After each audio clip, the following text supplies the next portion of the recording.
વડોદરા જિલ્લાના કેલનપુર પાસે આવેલા તતારપુરા પ્રાથમિક શાળાના આચાર્ય મહેશભાઈ પરમારનો નિવૃત્તિ કાર્યક્રમ યોજાયો હતો। આ પ્રસંગે તાલુકા બીઆરસી નરેન્દ્રભાઈ ઠાકોર, જિલ્લા ઉત્કર્ષ મંડળના પ્રમુખ પરસોત્તમભાઈ, મહામંત્રી જગદીશભાઈ, તાલુકા પ્રમુખ હસમુખભાઈ તેજપાલ, ગ્રુપાચાર્ય કિન્નરીબેન સહિત ગ્રુપની શાળાના આચાર્યો, શિક્ષકો, સરપંચશ્રી, એસએમસી સભ્યો, વિદ્યાર્થીઓ અને વાલીઓ હાજર રહ્યા હતા। જિલ્લા ઉત્કર્ષ મંડળના તરફથી આચાર્ય મહેશભાઈ પરમારનું સન્માન પણ કરવામાં આવ્યું હતું અને તેમને સન્માનપત્ર એનાયત કરવામાં આવ્યું હતું। કાર્યક્રમ દરમિયાન લાગણીસભર માહોલ જોવા મળ્યો હતો અને વિદાયની ક્ષણે ઉપસ્થિત સૌની આંખોમાં આંસુઓ જોવા મળ્યા હતા। સ્માર્ટ મીડિયા ન્યૂઝથી નરેશ પરમાર। આજે વડોદરા જિલ્લાની અંદર કેલનપુરના તતારપુરા ખાતે એક શાળા છે અને એ શાળાના આચાર્ય આજે વય નિવૃત્તિ થયા હોય, જે એક સરકારના ધારાધોરણો મુજબ જે નક્કી કરવામાં આવે કે જે મર્યાદા હોય વય મર્યાદા તે મુજબ નિવૃત્ત થવું જ પડે। આજે જે આચાર્ય નામે મહેશભાઈ ગોવિંદભાઈ પરમાર જેઓ આજે નિવૃત્ત થઈ રહ્યા છે, વાત કરીશું એમના જીવન વિશે। તો તેઓનું જીવન ખૂબ જ સરળ સ્વભાવનું રહ્યું છે અને તેમણે તેમનું 25 વર્ષનું અહીંયા આગળ એમની સેવા આપી છે આ સ્કૂલની અંદર। તે દરમિયાન જેમના બાળકો છે તેમને કેવી રીતે તેમનામાં વિકાસ થાય, તેઓ કેવી રીતે સમાજમાં સારા હોદ્દા ઉપર બેસે તેવું જ તેમના વિચારો રહ્યા છે। તેમના વાત કરીએ એમના કુટુંબની તો તેમના દીકરાઓ દીકરીઓને પણ તેમણે સારી રીતે શિક્ષણ આપી અને ડૉક્ટર અને ફાર્માસિસ્ટ જેવા બનાવ્યા હોય। ત્યારે આજે સીધી વાત કરીશું મહેશભાઈ સાથે।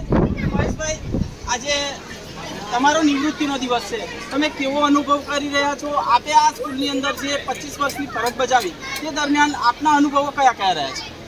હું અહીંયા 2000ની સાલની અંદર અહીંયા તતારપુરા પ્રાથમિક શાળામાં મારી બદલી થઈ અને હું અહીં આવ્યો ત્યારે શરૂઆતમાં તો મને એવું લાગ્યું કે આટલી મોટી શાળામાં મારે કામ કરવાનું છે, પણ અહીંયાના જે સ્ટાફના મિત્રો સાથે એટલી મારે ગાઢ સંબંધો થઈ ગયા કે મને એવું નહીં લાગ્યું કે હું એકલો છું। બધાએ સાથે મળીને મને બહુ સહકાર આપીને હું શાળાનું દરેક કાર્ય સારી રીતે પૂરું પાડ્યું છે। આ શાળાના મારા સહમિત્રો, મારા જે બહેનો છે, સ્ટાફના બહેનો, શિક્ષિકા બહેનો, એમણે પણ મને બહુ સહકાર આપ્યો છે અને મારું શાળાનું દરેક કાર્ય એમણે પણ આગળ કરીને અમને સહકાર આપીને અમને પૂરું પાડ્યું છે। આ શાળામાં મને જવાનો એક દુઃખ થાય છે અને મારા સમાજની અંદર આ શાળામાંથી જ્યારે હું અહીંયાથી નિવૃત્ત થઈશ ત્યારે હું સમાજની બીજી સેવા કરવા પણ તૈયાર છું। સમાજની તેમજ ધાર્મિક કાર્યોમાં પણ હું રસ રાખીશ। સાહેબનો વિદાય સમારંભ છે આજે અને સાહેબ આપણી વચ્ચેથી વિદાય લઈ રહ્યા છે અને આ એક તમારો સ્કૂલનો જે શું કહેવાય કે નિયમ હોય કે આ આચાર્યની જગ્યાએ આ આચાર્ય આવવાના હોય, તો આ હવે પછીના આ તમે કાર્યકાળ દરમિયાન શું આશા રાખશો અને સાહેબ પાસેથી શું શીખશો? મારું નામ પરમાર બેન છે। હવે સાહેબ પછી આચાર્ય બનવાનો વારો મારો આવે છે, તો હું સાહેબના પછી પર ચાલીશ અને એમના જેવા સારા કાર્યો કરીશ। સાહેબના કાર્યો અમને બધાને બહુ ગમ્યા અને એમને સારા કામ કર્યા સ્કૂલમાં, એવી તો હું પણ આગળ કામ કરીશ। તો આ હતા સ્કૂલના ટીચરો પણ।